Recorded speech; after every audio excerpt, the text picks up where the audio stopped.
Hello students, welcome to pharmacy notes by us. आज अपन है जो कि लास्ट जो फार्मास्यूटिक्स चैप्टर 1 है उसका लास्ट टॉपिक है जो कि डिस्कस करने जा रहे हैं, जिसका नाम है what do you understand by term pharmacopoeia and discuss historical development and silent feature of Indian pharmacopoeia. यानी कि बेसिकली फार्माकोपिया है क्या, साथ ही साथ इंडिया के अंदर जो भी फार्माकोपियाज पब्लिश हैं उनके साइलेंट फीचर्स क्या हैं उनकी वॉल्यूम के आधार पर। ठीक है, वन बाय वन अगर अपन डिस्कस करें तो सबसे पहले भाई फार्माकोपिया होती क्या है वो बताते हैं। तो भाई फार्माकोपिया बेसिकली ग्रीक वर्ड है जिसमें ये दो भागों से मिलकर बना है, फार्माकोपिया एंड पोयो। फार्माकोपन का तो मतलब है ड्रग एंड पोयो का मतलब है टू मेक, यानी कोई भी जो स्टैंडर्ड है जो कि किसी दवाई को बनाने के लिए बता रहा है, यानी कि पर्टिकुलर कोई भी स्टैंडर्ड है जो कि अपने को प्रोसीजर या फिर रिक्वायरमेंट बता रहा है to make a drug is known as pharmacopoeia. अब ये फार्माकोपिया है क्या, अगर वन बाय वन अगर डिटेल में बात करें तो basically it is a official book of standard of drug. यानी कि जो फार्माकोपिया ये किताब है जिसके अंदर जो भी स्टैंडर्ड्स हैं ड्रग के बारे में वो सारी इन्फॉर्मेशन दी गई है। आज तक जितनी भी ड्रग्स हैं जो कि बनी हैं country wise, Indian pharmacopoeia, India की अलग फार्माकोपिया है, यूएसपी है जो कि यूनाइटेड स्टेट की फार्माकोपिया है, ब्रिटिश की अलग फार्माकोपिया है, जापानीज़ की अलग है, चाइनीज़ की अलग है। यानी कि उनके आधार पर आज तक उन्होंने जितनी भी ड्रग्स के बारे में रिसर्च की है उनकी सारी की सारी डिटेल और स्टैंडर्ड इन्फॉर्मेशन वो उन किताबों में है जो कि मैंशन करते हैं। जैसे कि it is official book of standard जिसके अंदर अपने को किसी भी ड्रग के बारे में उसकी आइडेंटिटी, प्योरिटी, उसकी स्ट्रेंथ, किस तरीके से मैन्युफैक्चर करना है, किस तरीके से डिस्ट्रीब्यूशन रहेगा, वो सारी की सारी चीज़ें मिलेगी। अब ये करता कौन है, वहाँ की जो गवर्नमेंट ऑफ इंडिया गवर्नमेंट है या साथ ही साथ जो रेगुलेटरी बॉडी है या फिर कोई फार्मास्यूटिकल सोसाइटी है, ये सारी की सारी चीज़ें कलेक्ट करती हैं रिसर्च करने के आधार पर और लास्ट में इनको इन फार्माकोपियाज में ऐड कर देती हैं।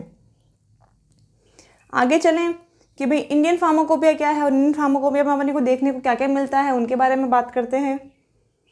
तो Indian pharmacopoeia basically list of drug अपने को मिलती है जिसके अंदर अपने को उसका सब्सटेंस कहाँ से मिला, सोर्स ऑफ ऑब्टेनिंग क्या था, डिस्क्रिप्शन, उसकी प्रॉपर्टीज़ कैसी हैं, टेस्ट कौन कौन से अप्लाई अपन कर सकते हैं टू आइडेंटिफाई दैट प्रोडक्ट, उसके फार्मूलाज कौन से, अगर उससे अपन कोई दवाई बना रहे हैं तो उसकी कौन कौन सी डोजेस फॉर्म्स अवेलेबल हैं, उसका एक्शन क्या है, यूज़ क्या है, कितनी डोज में रिक्वायरमेंट है, स्टोरेज कंडीशन क्या क्या रहेगी। साथ ही साथ हर एक ड्रग के बारे में वो एक मोनोग्राफ भी देते हैं जिसके अंदर उसका chemical name, formula, assay, specific optical rotations, solubility, loss on drying, identification, sulphated ash, pH and dose भी मेंशन होती है। अब ये सब क्यों है जो कि मेंशन की जा रही हैं, ताकि अपन जो भी हैं जो स्टैंडर्ड्स हैं जो ड्रग के फॉलो कर सकें। यानी कि अगर कोई भी है जो कि इंडस्ट्री वो दवाई बना रही है, कोई डोजेस फॉर्म बना रही है यूजिंग दैट पर्टिकुलर ड्रग, तो पहले वो सारे की सारी इस तरीके की इवोल्यूशन करे, ये चेक करने के ड्रग आपकी है जो कि प्रॉपरली प्योर है, साथ ही साथ आप उसे फर्दर है जो कि मूव कर सकते हैं। क्यों? क्योंकि जैसे अपन ने पढ़ा था कि एडल्ट्रेशन बहुत ज़्यादा हो रहा है या फिर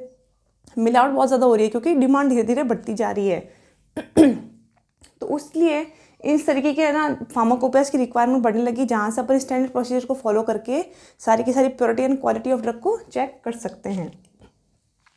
फिर बात करें कि जो भी फार्माकोपिया बन रही है उसके स्टैंडर्ड क्या क्या है या फिर उसका ऑब्जेक्टिव क्या है, फार्माकोपियाज क्यों लिखी जा रही हैं इतनी इतनी बड़ी बड़ी बुक्स हर एक कंट्री के द्वारा। तो जो मेन ऑब्जेक्टिव्स हैं इनके ये ऑब्जेक्टिव हैं कि पहली बात तो कोई भी ड्रग आप बना रहे हो या फिर कोई भी ड्रग आप मार्केट में अवेलेबल करा रहे हो, यूनिफॉर्मिटी रहेगी और साथ ही साथ स्टैंडर्ड्स पे भी कंट्रोल रहेगा। कोई भी एडल्टेटेड या फिर मिलावटी प्रोडक्ट या फिर ख़राब प्रोडक्ट मार्केट में नहीं बेच सकता। आपको वो सारी की सारी रेगुलेशंस, वैलिडेशन प्रॉपर वे में करने होंगे। दूसरा, एडल्टेशन को अपन आराम से रोक सकते हैं क्योंकि ऑब्वियस कोई एडल्टेटेड प्रोडक्ट होगा तो वो सारे के सारे मोनोग्राफ में अपन ने देखे पॉइंट वो फॉलोअप नहीं करेगा। देन अपने को किसी भी ड्रग की अगर कंप्लीट इन्फॉर्मेशन चाहिए रिसर्च के पॉइंट ऑफ व्यू से या फिर अपन को उसको कुछ बनाना है तो सारी प्रॉपर स्टैंडर्ड इन्फॉर्मेशन अपने को कंप्लीट वाइज इसमें बुक में मिल जाएगी। And fourth, reference for laboratory, industries and academic institute. अगर लेबोरेटरी में कोई रिसर्च करनी है, इंडस्ट्री में कोई काम करना है या फिर अकेडमिकली किसी ड्रग के बारे में जानना है तो सारे के सारे जो कंटेंट है अपने को एज ए रेफरेंस इन किताबों में ऑफिशियल वे में मिल जाएंगे। आप भी लैब्स में प्रैक्टिकल करते होंगे तब आप नोट करते होंगे कि जो टीचर है वो आपको इंडियन फार्माकोपिया का रेफरेंस देकर है जो कि कोई ना कोई कंटेंट लिखवाएगा, चाहे कोई मॉलिक्यूल का यूज़ हो चाहे उसकी स्ट्रक्चर हो, यानी कि जो भी है वो सबसे पहले यहाँ पे है जो कि मतलब यहाँ पे जो भी है वो एकदम परफेक्ट या फिर करेक्ट इन्फॉर्मेशन होगी। फिर बात करते हैं कि भाई जो फार्माकोपियाज हैं वो कौन कौन सी हैं और किस तरीके से डिस्ट्रीब्यूट कर सकते हैं। तो जो ड्रग कंपनियाँ हैं बेसिकली दो तरीके की मानी जाती हैं, एक ऑफिशियल और एक नॉन ऑफिशियल। नॉन ऑफिशियल को तब यूज़ करते हैं जो कि वो सेकेंड रेफरेंस के रूप में, जब हम फर्स्ट रेफरेंस को नहीं देख रहे होते हैं। ठीक है, तो बात करें कि ऑफिशियल है उसमें क्या क्या मिलेगा। तो ऑफिशियल बेसिकली कंपाइल्ड होगी उसकी प्योरिटी, क्वालिटी, स्ट्रेंथ के साथ जो कि गवर्नमेंट एजेंसीज या फिर वहाँ की जो फार्मास्यूटिकल एसोसिएशन है इंडिविजुअल कंट्री की पब्लिश करती है। ब्रिटिश की अगर पब्लिश करें तो this is known as British pharmacopoeia. British pharmaceutical codex भी वही पब्लिश करते हैं। USP United State pharmacopoeia, US अगर अमेरिका पब्लिश कर रहा है तो Indian pharmacopoeia by Indians, Japanese pharmacopoeia, Chinese pharmacopoeia, सारी की सारी। नॉन ऑफिशियल की बात की जाए तो यहाँ पे दो आएगी, एक आएगी मर्क इंडेक्स और एक आएगी मार्टिनडेल, जिसे एक्स्ट्रा फार्माकोपिया भी कहते हैं। फिर बात करते हुए इंडियन फार्माकोपिया क्या है, कब आई, कितने कितने इसके वॉल्यूम आ गए, किसने जो कि शुरुआत करी, कब किस तरीके से आई। तो अगर आप देखें कि सबसे पहले इन 1986 first official pharmacopoeia of India was edited by Edward John warning. अगर 1868 की बात कर रहे हैं तो ऑब्वियसली इस टाइम पे क्या था, ब्रिटिश एम्पायरमेंट था, ब्रिटिश रूल था। तो वहाँ पे जो एडवर्ड जॉन वॉर्निंग थे, क्योंकि यहाँ पे इंडस्ट्रियलाइजेशन हो चुका था, काफ़ी सारी मेडिसिन हैं जो कि बनने लगी थी, तो अपने को भी यहाँ पे है जो कि स्टैंडर्ड की रिक्वायरमेंट रहने लगी थी कि भाई अपने पास भी कोई बुक हो जहाँ पे अपन इन तरीके की स्टैंडर्ड्स को, क्वांटिटीज़ को चेक कर सकें। तो उन्होंने एक तरीके की एडिटेड बुक निकाली जो कि फर्स्ट फार्माकोपिया ऑफ इंडिया है, जो कि कहलाने लगी, but it is not properly publish by the government of India. ठीक है, उसके बाद गवर्नमेंट ऑफ इंडिया ने है जो कि एक ड्रग टेक्निकल एडवाइजरी बोर्ड बनाया, जिन्होंने कहा कि भाई आपको एक इंडियन फार्माकोपिया बनानी है जिसमें आपको ब्रिटिश फार्माकोपिया उसके अलावा उसमें जो है ड्रग्स मेंशन होनी चाहिए। उसके बाद सबसे पहले इंडियन फार्माकोपिया जो कि पब्लिश हुई under the publication and information directorate CSIR on behalf of ministry of health and family welfare Delhi. यानी कि सबसे पहले इंडियन फार्माकोपिया को पब्लिश किया गया ministry of health and family welfare के द्वारा, जो कि सबसे पहले चेयरमैनशिप जिसके अंदर थे आपके सर RN चोपड़ा। यानी कि सबसे पहले RN चोपड़ा को वो चेयरमैनशिप दी गई, जहाँ पे अपनी फर्स्ट इंडियन फार्माकोपिया जो कि मार्केट में पब्लिश हुई। ठीक है, अब आगे बात करें कि यहाँ पे गवर्नमेंट ऑफ इंडिया ने है जो कि अपॉइंट किया एक कमेटी को, which is known as Indian pharmacopoeia committee, जिन्होंने इस तरीके के है जो कि फार्माकोपिया को बनाना शुरू किया। फिर ये जो पब्लिश है उन्होंने किया IPC के द्वारा। IPC यानी कि इंडियन फार्मेसी काउंसिल ने है जो कि इसको पब्लिश किया by the ministry of health welfare. शुरुआती अगर बात की जाए तो शुरुआत में जो इंडियन फार्माकोपिया है वो इंग्लिश में रिटर्न की गई थी, पर उसके जो भी मोनोग्राफ्स थे वो लैटिन में थे। पर जैसे जैसे इसकी अपडेट वॉल्यूम आई उसमें भी है जो कि मॉडिफिकेशन होने लगे। और अगर बात करें हेडक्वार्टर है क्या दिल्ली वाला, तो ये हेडक्वार्टर है जो अपने को मिलेगा गाजियाबाद UP के अंदर। ठीक है, आगे चलते हैं। आई होप यहाँ तक आपको क्लियर हो गया होगा। अब बात करते हैं, जैसे मैंने आपको कहा कि धीरे धीरे है जो कि काफ़ी सारे वॉल्यूम्स आने लगे, क्योंकि धीरे धीरे रिसर्च बढ़ने लगी, अपने पास नए मॉलिक्यूल्स आए, नए मॉलिक्यूल्स के बारे में जो अपने को स्टैंडर्ड इन्फॉर्मेशन थी वो धीरे धीरे बढ़ती गई। तो हर कुछ साल में है जो कि नई वॉल्यूम्स या फिर नए स्टैंडर्ड्स पब्लिश होने लगे बाय द डिफरेंट चेयरमैनशिप। ठीक है, अगर आप देखें कि आज़ादी के बाद भी अपने को 12 साल लग गए फर्स्ट इंडियन फार्माकोपिया पब्लिश करने के लिए, और उसके बाद भी अगर आप देखें तो सारी की सारी वॉल्यूम में नहीं करके 10 से 20 साल का गैप है। और वही अगर आप ब्रिटिश फार्माकोपिया उठा के देखें तो वो हर एक साल में अपनी फार्माकोपिया पब्लिश कर रहे हैं, सारे का सारा कंटेंट अपना, ड्रग्स अपनी, मॉलिक्यूल्स अपने, रिसर्च अपनी। अभी भी उठा के देख लो चाहे आयुर्वेदा, बट रिसर्च कौन कर रहे हैं, दूसरे लोग। कोई बात नहीं, ये अपना शायद भारत का दुर्भाग्य ही है। बट फिर भी अगर बात की जाए कि कितने एडिशंस अभी तक आ चुके हैं और किस साल पब्लिश हुए, चेयरमैनशिप किसकी थी और कितने वॉल्यूम्स हैं, उनके बारे में अगर बात की जाए, और सारे वॉल्यूम्स का कलर भी अलग अलग है। ठीक है, तो एडिशन 1 है जो कि 1955 में आया, डॉक्टर BN घोष है जो कि चेयरमैन थे वहाँ पे, उसमें एक ही वॉल्यूम यानी कि एक किताब थी। उसके बाद सेकेंड एडिशन आया 1966 में बाय डॉक्टर मुखर्जी, यहाँ पे वॉल्यूम 1 थी। Third edition by in 1985 doctor Nityanand, 2 volume. Fourth volume in 1996 by doctor Nityanand also, इसमें भी 2 वॉल्यूम थे।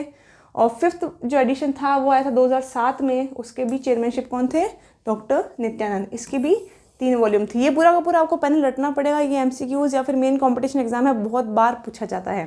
ठीक है, कि भाई 6th एडिशन है जो कि कौन से ईयर में पब्लिश हुआ या उसके चेयरमैन थे वो कौन थे। 6th एडिशन की बात की जाए 2010 में पब्लिश हुआ, यहाँ पे जो चेयरमैन थे वो थे श्री के चंद्रमौली, इसमें 3 वॉल्यूम थे। Then 7th volume in 2014 Nabi Azad, वो कि हेल्थ मिनिस्टर थे उस समय, 4th वॉल्यूम में है इसके। देन 8th 2018 में बाय श्री के मिश्रा, इसके भी 4th वॉल्यूम है। और 9th 2022 में जिनके जो चेयरमैनशिप थे वो थे डॉक्टर मनसुख मांडविया, उसकी भी 4 वॉल्यूम है। ठीक है, ये यानी कि टोटल अभी तक जितने भी अपने फार्माकोपिया पब्लिश हो चुके हैं उनके बारे में आपको मैंने डिटेल एक पूरा का पूरा टेबल के रूप में यहाँ पे बता दिया।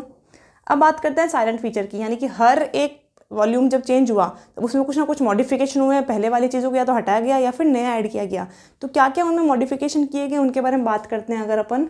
तो जो फर्स्ट एडिशन है, इनिशियली जो वेट और मेजर्स हैं जो कि मैट्रिक सिस्टम में वहाँ पे दिए गए थे। ठीक है, फिर जो डोजेस हैं वो मैट्रिक सिस्टम में और साथ साथ इंग्लिश सिस्टम में भी बताई गई थी। और टेम्परेचर है जो कि सेल्सियस स्केल के रूप में है जो कि बताया गया था। ठीक है, फिर बात करते हैं सेकेंड एडिशन की। तो यहाँ पे जो सेकेंड एडिशन है वहाँ पे जो टाइटल के जो मोनोग्राफ्स हैं उनको अपन ने लैटिन से इंग्लिश में चेंज कर दिया था। साथ ही साथ कुछ टाइटल्स हैं जैसे कि अमीनोफाइलिन है तो उसकी जगह अपन ने इसको अमीनोफाइलिन की डोजेस फॉर्म क्या है, लाइक अमीनोफाइलिन इंजेक्शन, उस तरीके से उसको मॉडिफाई कर दिया।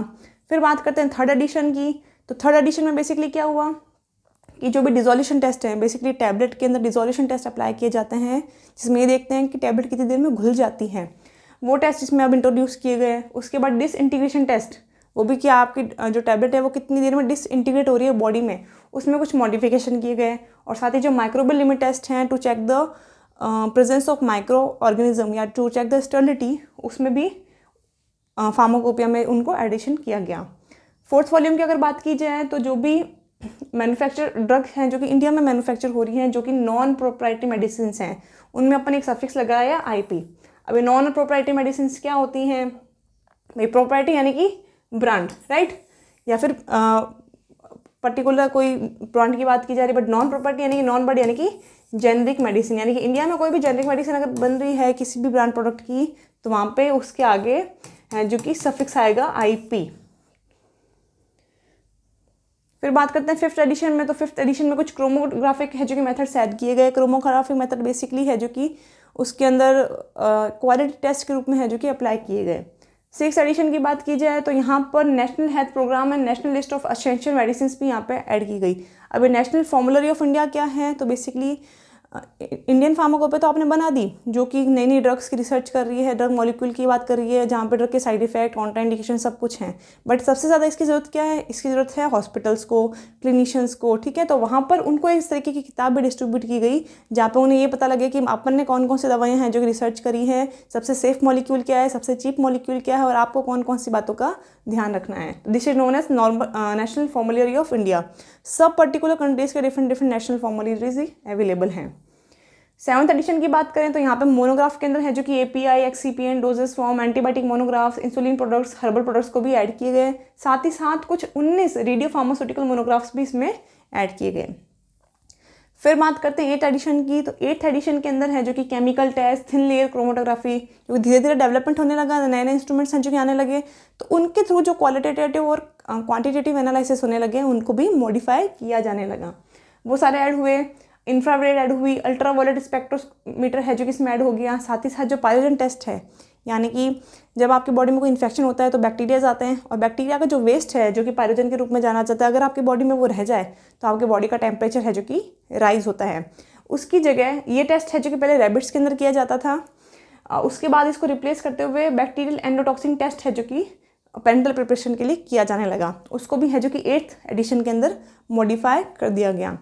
आज के लिए स्टूडेंट इतना ही। आई होप आपको समझ आया होगा। For more information please like, share and subscribe. Thank you.